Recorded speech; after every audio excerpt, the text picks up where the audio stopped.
Isso aqui não é um canal, né, querido? É uma verdadeira faculdade. Bíblia comentada versículo a versículo, você só acha aqui. Por isso, salve, salve, gente boa. Seja bem-vindo, seja muito bem-vindo nessa jornada de aprendizado da Palavra de Deus. E nesse vídeo o tema é o seguinte: como pode haver crente que quer viver sozinho? Interessante pensar sobre isso, né? Então não sai daí, fica comigo até o final. Vamos junto.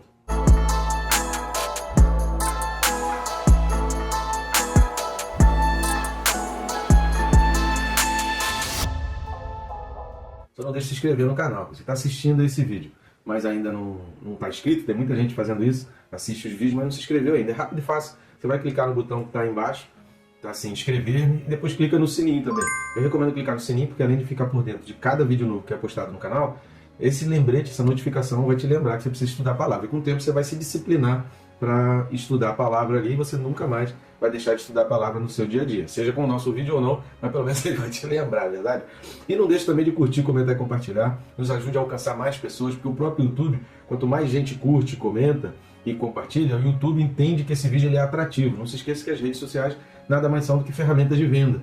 Então, quando o YouTube percebe que aquilo dali é uma isca que pode atrair mais pessoas, ele vai ampliando o alcance e a recomendação para outras pessoas. E assim a gente alcança.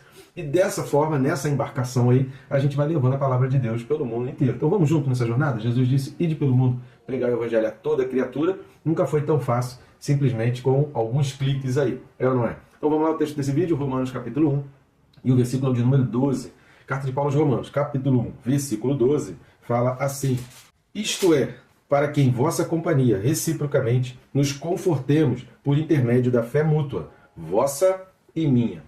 Cara, isso é fantástico, essa colocação de Paulo, lembrando que aqui é uma continuação do versículo 11, então é muito importante que você assista o vídeo anterior para uma maior compreensão desse vídeo aqui, né? A gente sempre lembra que é perigosíssimo, eu não recomendo. A gente está fazendo um trabalho aqui versículo a versículo para deixar vídeos aí em torno de 20 minutos, e assim você consegue encaixar no seu dia e estudar a palavra. Mas nunca pegue um vídeo só para fazer a tua teologia, para tirar conclusões. Então, sempre que você assistir um vídeo, você vai ouvir, se você assiste o vídeo do início ao fim, você vai ouvir em algum momento, olha, assiste esses vídeos aqui, assiste esse daqui, assiste o restante aqui desse parágrafo, para você ter uma compreensão, assiste o vídeo da introdução, tá? Então isso aqui é uma faculdade. Uma faculdade você não se forma numa única disciplina, né? É um conjunto de disciplinas, é o conjunto todo. Então é importante você estudar a carta toda, o livro todo, para compreensão. E esse versículo exatamente, a gente separou do 11 em virtude da quantidade de assuntos, mas ele é uma continuação, tanto que ele começa com isto é.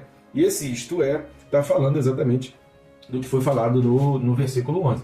Tá legal? Antes da gente seguir adiante com esse versículo, eu quero pedir mais uma ajuda sua, e dessa vez você pode estar contribuindo para o nosso canal, para o desenvolvimento do nosso canal. A gente tem feito esse trabalho totalmente independente, né, sem a ajuda de nenhuma instituição. Então a gente conta com a colaboração dos irmãos, conta com a sua ajuda aí. Só que você vai ajudar a gente, ao mesmo tempo, você também vai ser tremendamente ajudado. Por quê?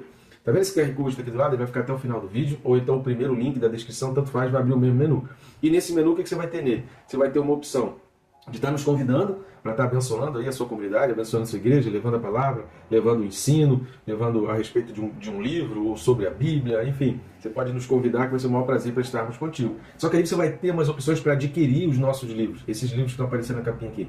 E são livros que você não pode deixar de ler. O Quem se Importa com Deus é um livro que vai ajudar muito aquelas pessoas que pensam: por que existe tragédia no mundo? Onde estava Deus quando aconteceu determinada situação muito ruim?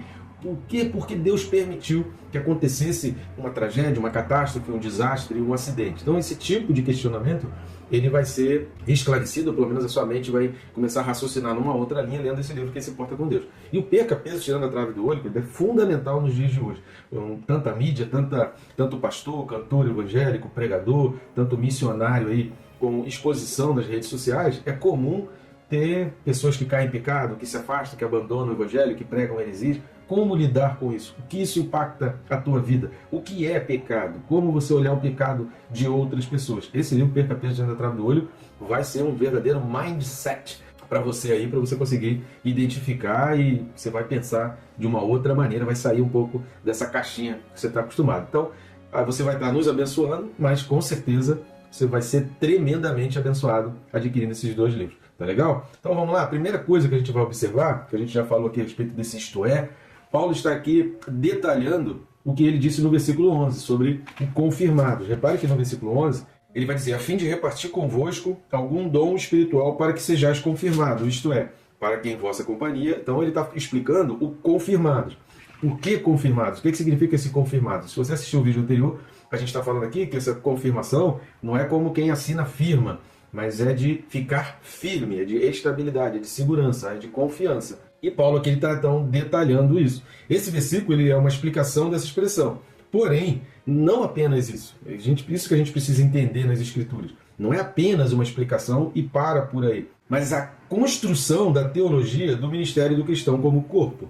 Então, o que Paulo está colocando aqui não é simplesmente uma explicação do confirmado, mas aqui há toda uma construção que é confirmada por vários livros na Bíblia e é confirmada pela própria ideia que Jesus tem de igreja, quando Jesus fala para Pedro, tu és Pedro, e sobre esta pedra edificarei a minha igreja. Quando Jesus é assunto aos céus, que ele fala, sereis minhas testemunhas em Jerusalém, na Judéia, Samaria e até os confins da terra. Então, todos esses versículos, aquilo que a gente sempre fala nos vídeos aqui, a Bíblia explica a própria Bíblia. Então, muito mais do que Paulo está explicando, um simples vocábulo de um versículo anterior, aqui há uma construção da teologia do Novo Testamento, que é o mistério do cristão, como o cristão deve se portar. Vamos ler alguns textos? O primeiro texto que eu gostaria de ler é 1 Coríntios 12, do 12 ao 28.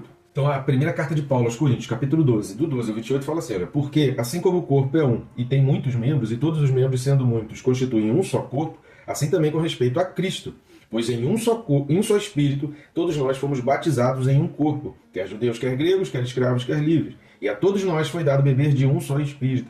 Porque também o corpo não é um só membro, mas muitos. Se disser o pé, porque não sou mão, não sou do corpo, nem por isso deixa de ser do corpo. Se o ouvido disser, porque não sou olho, não sou do corpo, nem por isso deixa de o ser. Se todo o corpo fosse o olho, onde estaria o ouvido? Se todo fosse ouvido, onde o olfato? Mas Deus dispôs os membros, colocando cada um deles no corpo como lhe aprouve. Se todos, porém, fossem um só membro, onde estaria o corpo? O certo é que há muitos membros, mas um só corpo. Não podem os olhos dizer à mão, não precisamos de ti, nem ainda a cabeça aos pés. Não preciso de vós. Pelo contrário, os membros do corpo, que parecem ser mais fracos, são necessários. E os que nos parecem menos dignos no corpo, a estes damos muito maior honra. Também os que em nós não são decorosos, revestimos de especial honra.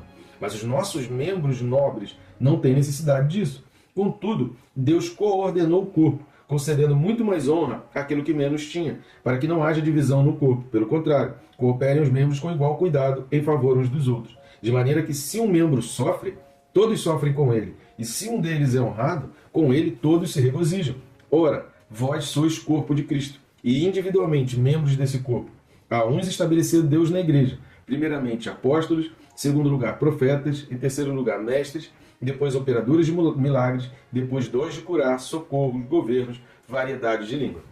A gente poderia continuar lendo aqui, mas o que Paulo está falando aqui é algo que é a origem, é a base, que muitos coaches, muitos palestrantes aí de empresa, e não só isso, né, mas muitos diretores, CEOs, eles falam, tem gente de RH que já fala isso, já desde a entrevista, aquele sentimento de dono. Já ouviu falar sobre isso? Você deve ter ouvido em palestras. Olha, você precisa ter um sentimento de dono. Você precisa entender que uma caneta que caiu no chão, você precisa tratar bem aquela caneta, porque aquele é dinheiro da empresa. Então você precisa ter um sentimento de dono. Você precisa tratar as coisas da empresa como se aquilo fosse tua. Então, o que é esse sentimento de dono? É um sentimento de pertencimento. E qual a origem disso? A origem está na Bíblia. Porque a Bíblia nos fala que a gente precisa ter esse sentimento de pertencimento. Infelizmente, tem gente que não consegue entender. Tem gente que quer ir para a igreja só para receber. Tem gente que é sanguessuga. Infelizmente, o livro de Provérbios já fala com relação a isso. É só aquele dá e dá. Né? Só quer saber de dar, é só sanguessuga. A pessoa está entrando na igreja para ser sanguessuga. Ela não está entrando para pertencer a um corpo. Ela não está entrando para fazer parte de um reino que trabalha pela vinda do Senhor Jesus Cristo. Ela não está entrando numa agência missionária que vai trabalhar para propagar o evangelho da salvação, que liberta, que cura, que salva, que socorre, como a gente viu aqui no versículo 28 de 1 Coríntios 12. Então a pessoa tem uma ideia completamente equivocada e antibíblica. Escreva isso, decore isso. Ideia em que a pessoa entra para a igreja só para receber, sanguessuga. Só quero sugar, eu quero bênção, eu quero ser abençoado, eu quero que ore por mim, eu quero que me visite, eu quero que me dê, eu quero que a igreja me dê a oportunidade de divulgar meu trabalho, eu quero fazer todas essas coisas só para mim, para mim, para mim, para mim. E ela não tem um sentimento de pertencimento, ela não tem sentimento de que aquilo é o corpo, de que ela está entrando numa agência missionária, de que ela não está um plano de assistencialismo, que ela está ali só para receber. Mas não, eu estou me colocando para fazer parte de um exército que vai trabalhar no mundo inteiro para levar a salvação, para levar a cura, para levar o evangelho, para levar Jesus Cristo. Então eu estou fazendo parte de um corpo. Qualquer coisa diferente disso, querido, é do maligno, não é bíblico, não é ensino bíblico, a pessoa não entendeu o que diz as Escrituras. Vamos dar mais uma lida em Efésios, capítulo 4, versículos 15 e 16.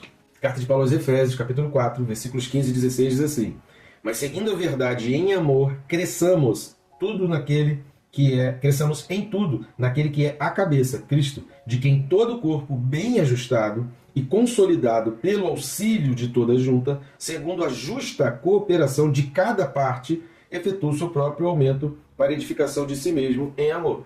O elo é o amor, a gente está junto pelo amor. Agora, cada parte desse corpo precisa cooperar de maneira justa, igualitária, sem pesar para ninguém, sem fazer com que determinadas pessoas tenham mais trabalhos do que outro, que haja uma justa cooperação. Cara, esse texto aqui de Efésios 4, se você quiser saber mais sobre isso, tem uma playlist aí no nosso canal que a gente explica sobre esses versículos aqui. Agora, qualquer que seja a versão que você leia, é muito claro, é muito específico aqui, que quem são as partes? Nós somos as partes. Eu sou uma parte, você é outra parte. O corpo todo são os cristãos espalhados pelo mundo, que compõem um único corpo, seja onde for, geograficamente, onde estiver, nós juntamos e formamos um único corpo. Se Jesus voltasse hoje e fizesse um arrebatamento hoje, todos subiriam como um corpo só e vai subir aos céus da mesma maneira que Jesus subiu lá e que está explícito lá no livro de Atos dos Apóstolos. Então é um corpo só, independente de onde esteja. Se é um corpo só, cada um de nós é uma parte e cada parte precisa trabalhar em cooperação, que o texto está dizendo aqui, consolidado, com o auxílio de toda a junta,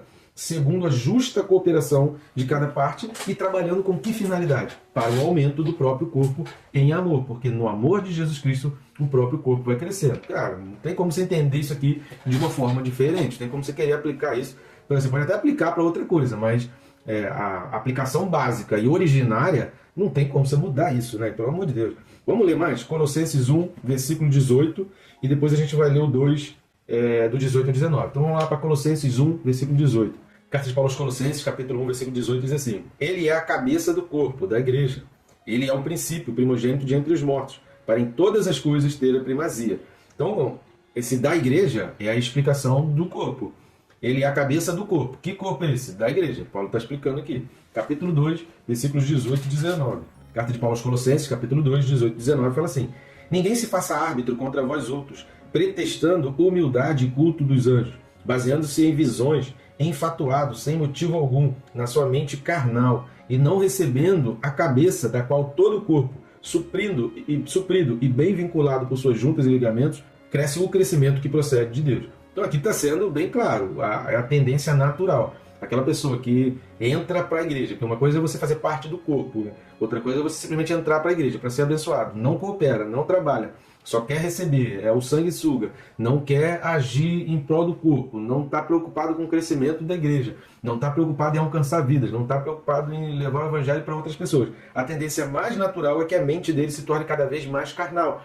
Por quê? Porque o cerne dos seus pensamentos é a terra, é o mundo material, e ele não está preocupado com o mundo espiritual.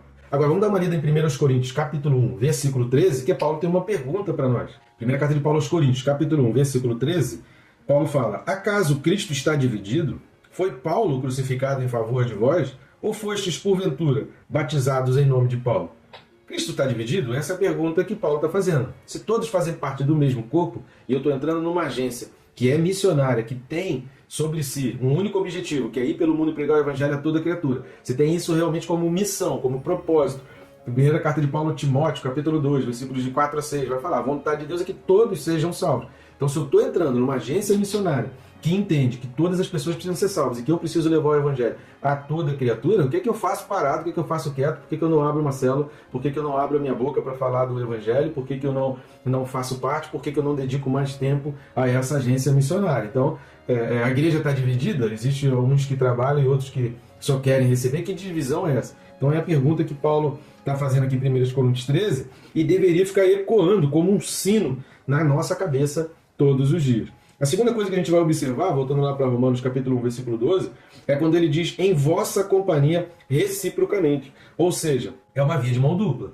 em vossa companhia reciprocamente. Ou seja, eu quero confirmar, eu quero ajudar vocês a alicerçar, a ter uma base, eu quero ajudar vocês a ficar firme, a ficar estável, mas que isso seja recíproco, que vocês também me ajudem. Então Paulo aqui está sendo humilde para reconhecer que eles têm essa capacidade, essa sabedoria, o conhecimento para ajudar a ele, Paulo, e que Paulo também sabe quem é e sabe também que pode ajudar. Ou seja, a coisa tem que ser recíproca. Então lidar com pessoas na igreja tem que ter reciprocidade. Um tem que ajudar o outro com um objetivo maior, que é o reino. O objetivo maior é o reino. Então as nossas diferenças, elas não podem prevalecer diante do reino de Deus. O reino de Deus é que prevalece. Então as nossas diferenças, elas servem para somar, porque aquilo que eu me empenho, aquilo que eu entendo, aquilo que eu consigo enxergar é diferente do que você se empenha, do que você entende, do que você consegue enxergar. Mas as nossas duas visões somadas, elas contribuem para o reino. Se há divisão, o que é divisão? Di é de dois, é de duplo. E visão, né?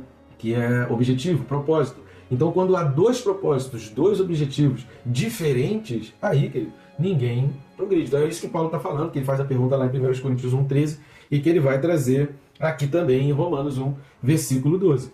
Tem que ser recíproca. O trabalho entre cristãos tem que ter a preocupação de eu fazer, né? Eu não só vou receber, mas eu vou fazer, e vai haver essa troca para quê? Para crescimento do próprio reino.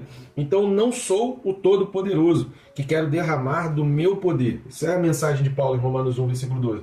Eu não sou o Todo-Poderosão que eu quero aí simplesmente para derramar do meu poder. Não, mas eu quero que a gente seja confirmado, que a gente seja fortalecido.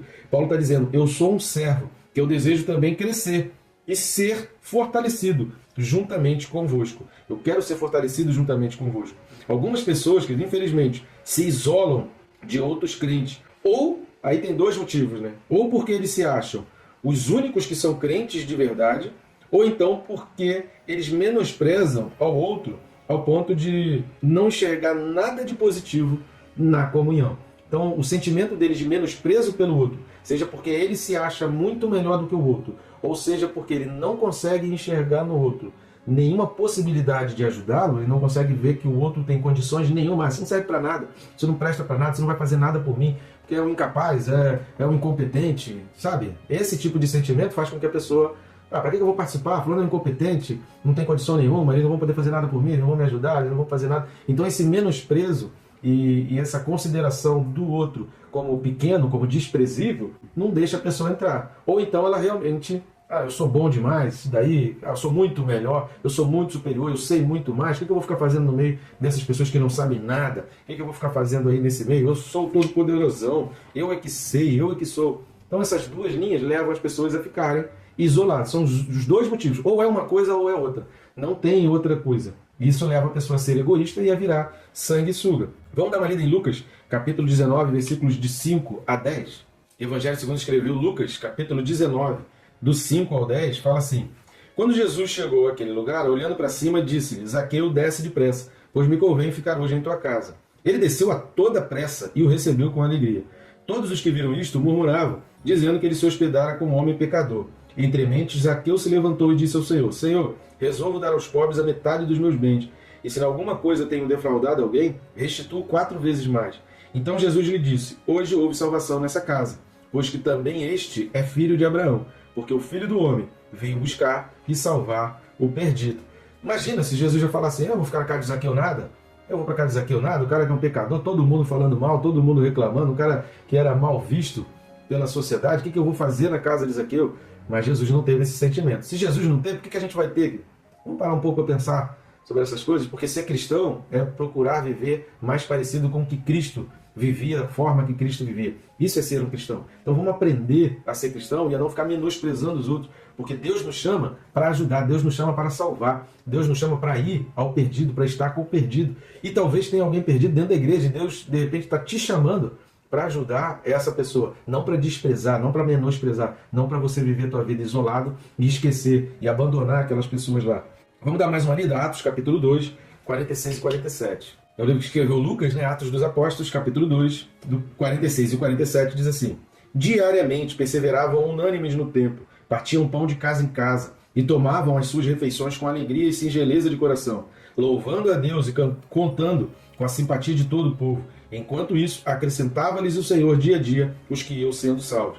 Essa era a rotina da igreja primitiva. Então a gente precisa viver uma vida mais próximo da igreja primitiva. Quando Paulo está falando lá aos romanos, que Paulo ainda não tinha conhecido, que Paulo ainda não tinha visitado, mas que ele quer estar lá para que tanto ele quanto os gentios, né, que estavam se convertendo ao cristianismo ali em Roma, fossem fortalecidos, firmados, tivesse a sua vida estável, não sofresse, não tivesse a sua fé abalada, isso vai ser confirmado. Se Paulo está falando que aquilo fosse recíproco, é porque havia na mente da igreja primitiva e não tinha como ser igreja. Para aquele povo daquela igreja primitiva, daqueles 3 primeiros séculos ali, não existia outra forma de ser igreja a não ser caminhar, compartilhar, partilhar da mesa. Lembrando sempre, não havia igrejas nos moldes que a gente tem hoje. Não havia igreja como uma organização, como uma instituição, com CNPJ, com um lugar de culto. Quando se fala que eles ficavam no templo e de casa em casa, era sinagoga. Era o templo de Jerusalém, era o templo judaico. Eles iam lá para pregar o evangelho e, de certa forma, ouviam também a palavra e aprendiam um pouco do Antigo Testamento, que para eles era o único testamento.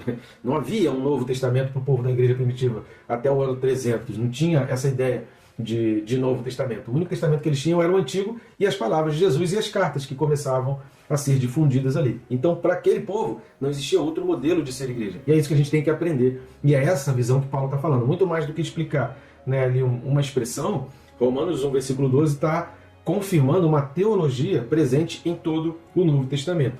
E por fim, ele está falando, né, reciprocamente nos confortemos, ou seja, nos tornemos fortes, por intermédio da fé mútua, vossa e minha. Então, vossa e minha é a explicação da fé mútua. Então, quando ele está falando aqui de fé mútua, ele está dizendo, eu não sou o único a ter fé, como também existem outros com fé maior do que a minha. Cara, que tremendo exemplo que Paulo está dando, né? Ao dizer, com a fé mútua, vossa e minha, Paulo está dizendo, eu não sou o bonzão, eu não sou o melhor, eu não sou aquele que tem mais fé, que tem a fé melhor do que todos. A minha fé não é superior a de ninguém. Pelo contrário, eu quero estar aí, porque eu tomei conhecimento, eu ouvi falar que a fé que vocês têm, que o trabalho que vocês estão fazendo é lindo demais. Então aqui Paulo está elogiando o trabalho que eles estão fazendo e Paulo está dizendo, olha, a fé de vocês é importante para mim. Quantas vezes você já disse para alguém, olha, eu gosto de estar com você porque a tua fé é importante para mim. Vamos nos confortar, vamos nos reunir, vamos nos juntar mais, vamos conversar mais, porque eu quero fortalecer a minha fé e a tua fé. Vamos compartilhar mais da palavra, vamos estudar a palavra. Olha, eu conheço um camarada que tem um canal aí que explica a Bíblia versículo a versículo, é o único canal no YouTube que tem a Bíblia comentada versículo a versículo. Vamos nos juntar para a gente assistir um videozinho de 20 minutos, se colocar na velocidade, se botar na velocidade de 1,25, talvez você não entenda muito o que eu fale.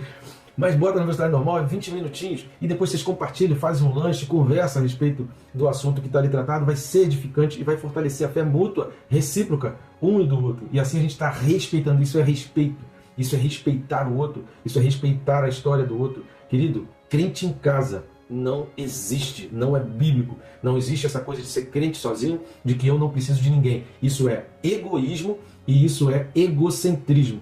E é soberba, o nome disso é altivez, é soberba. Se você pesquisar sobre a soberba na Bíblia, você não vai achar um elogio sobre soberba, sobre altivez na Bíblia. Querer ser crente sozinho é soberba, é altivez. Das duas, uma. Ou você não enxerga nenhuma qualidade e nada de bom que pode vir da outra pessoa, ou você acha que você é superior e é muito melhor e aquilo que eles têm não vai te ajudar, não vai contribuir nada na tua vida. Qual das duas é a tua desculpa para não servir e para não viver em comunhão? Então assista esse vídeo de novo, se você ainda está um pouco na dúvida, para você entender que crente sem igreja, sem congregar, sem partir do pão, sem estar na mesa, sem ter reciprocidade de aprendizado e fortalecimento de fé, não é crente e está faltando se converter. Tá bom, gente boa? Até o próximo vídeo, que Deus te abençoe, rica e abundantemente.